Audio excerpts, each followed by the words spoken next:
नमस्कार दोस्तों, स्वागत है आपका कथा सागर में।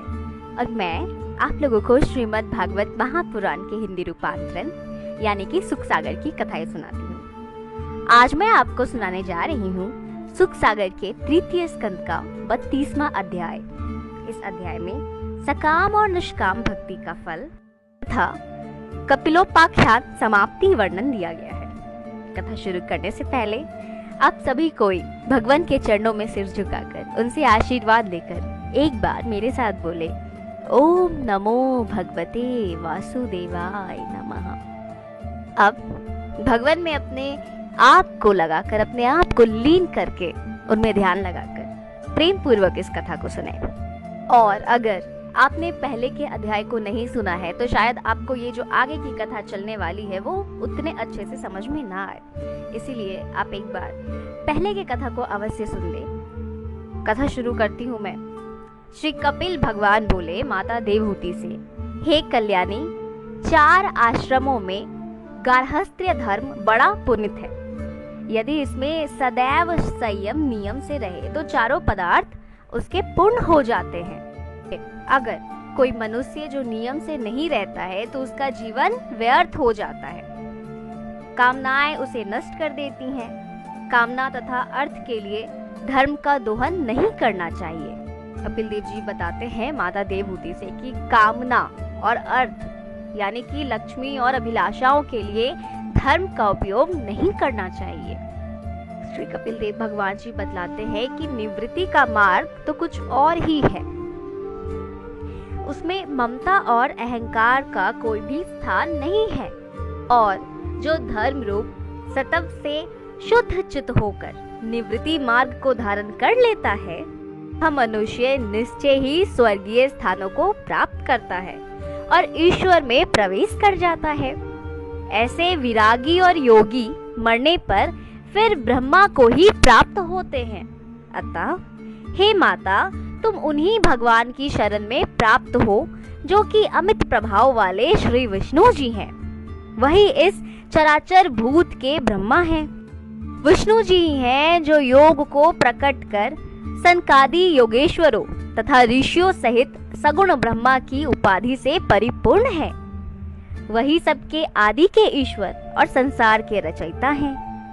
जो ऐसे ईश्वर को त्यागे अर्थात श्री विष्णु जी की अमृत कथाओं को छोड़कर असत कथाओं को सुनते हैं, रजोगुण और कामनाओं से युक्त धर्म, अर्थ और काम का सेवन करते हैं, वे निश्चय ही दैव द्वारा नष्ट कर दिए जाते हैं और फिर पितरलोक में जाकर अपने पुत्र आदिकों में ही उत्पन्न होते हैं।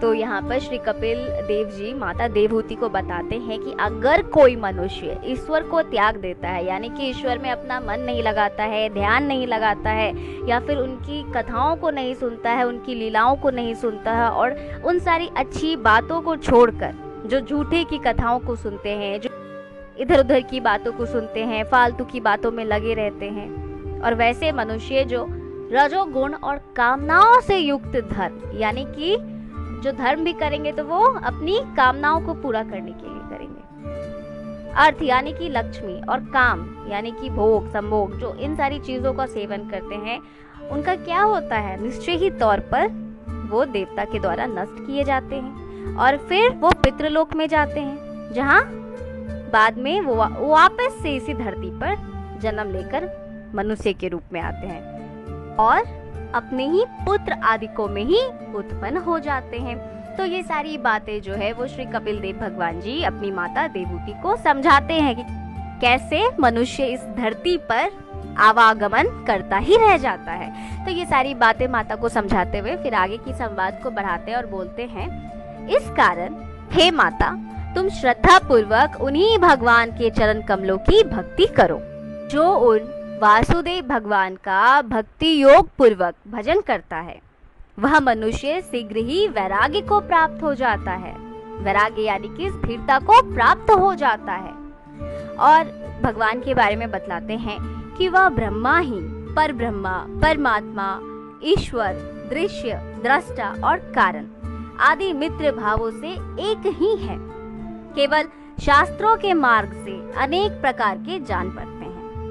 अतः कर्म, यज्ञ, दान, तप, वेद पाठ, मीमांसा तथा मन, इंद्रियों को जीतने से, कर्मों के संन्यास, योग के अष्टांगों तथा भक्ति से, निष्काम धर्म से और दृढ़ वैराग्य से, इन सारी चीजों से स्वतः प्रकाश करने वाले सगुण निर्गुण भगवान प्रतीत हो जाते हैं। तो श्री कपिल देव जी बतलाते हैं कि कैसे किसी भी मनुष्य को भगवान प्रतीत होते हैं। तो अगर कोई मनुष्य अच्छे कर्म करता है, यज्ञ करता है, बहुत सारे दान करता है, तप करता है, वेद पाठ करता है, मीमांसा का अर्थ होता है जब आप कुछ ध्यान करते हैं, कुछ विचार करते हैं, मतलब किसी चीजों पे जब आप रिफ्लेक्ट करते हैं, उसको मीमांसा कहते हैं। योग से, धर्म से, निष्काम धर्म से, ऐसा धर्म नहीं कि जिसे किसी स्वार्थ के लिए किया जा रहा हो। जैसे कामनाओं को पूरी करने के लिए जो धर्म का उपयोग करना हुआ, तो वैसे धर्म से भगवान प्रतीत नहीं होते हैं। उसके बाद श्री कपिल देव जी बतलाते हैं कि वही सब प्राणियों को जन्म देने वाले तथा मारने वाले अव्यक्त काल है। और पहले के अध्याय में भी श्री कपिल देव जी अपनी माता देवहूति से जीव के जन्म मरण दशा पे वर्णन किए हुए हैं। तो अगर आप वो सारी चीजें जानना चाहते हैं तो एक बार आप पहले के अध्याय अवश्य सुने, जिसपे जन्म और मरण के दशा का वर्णन किया गया है। फिर आगे वो बतलाते हैं, ये बताते हुए कि जो विष्णु भगवान है वही सारे प्राणियों को जन्म देने वाले हैं और वही सारे प्राणियों को मारने वाले अव्यक्त काल हैं। काल का भी विश्लेषण पहले के अध्याय में किया हुआ है, आप एक बार अवश्य सुन ले अगर अभी तक आप नहीं सुने। फिर आगे वो बताते हैं कि जो इसको विचार कर नियमबद्ध आचरण करेंगे उसका परम कल्याण होगा। वैसे ही मनुष्यों का परम कल्याण होगा जो नियमबद्ध आचरण करेंगे। जो मुझ में चित्त लगाकर, यानी कि जो भगवान में चित्त लगाकर इस चरित्र को सुनेगा, वह भगवान के स्थान वैकुंठ को प्राप्त होगा। इसी के साथ 32वां अध्याय यहीं पर संपूर्ण होता है। तो सब कोई मेरे साथ एक बार बोले, ओम नमो भगवते वासुदेवाय नमः। अब मैं आपसे जल्द मिलूंगी 33वें अध्याय में, जो कि तृतीय स्कंद का सबसे अंतिम अध्याय है। और उस अध्याय में देवहूति की स्तुति और कपिल भगवान की स्वलोक यात्रा दी गई है। तो अब मैं लेती हूँ आप लोगों से विदा। तब तक के लिए आप लोग भगवान में अपने आप को लगा कर रखें, अपना मन और ध्यान लगा कर रखें, अच्छी अच्छी बातें करें, अच्छी अच्छी बातें सुने और अपने तक सीमित बिल्कुल भी नहीं करके रखें। इसको जितना ज़्यादा से ज़्यादा हो सके उतना शेयर करें, जन जन तक इन सारी धर्म की बातों को पहुंचाएं, ये आपका भी कर्तव्य है। और साथ ही साथ अगर आप कथा सागर के परिवार से नहीं जुड़े हैं तो जुड़ जाएं कथा सागर के परिवार से, कर दे चैनल को सब्सक्राइब और हिट करें बेल आइकन। और तब तक के लिए आप लोग खुश रहिए, हंसते रहिए, मिलजुल कर रहिए, एक दूसरे का साथ दिया कीजिए। भगवान आप सबों की मनोकामनाओं को पूर्ण करें। ओम शांति शांति शांति।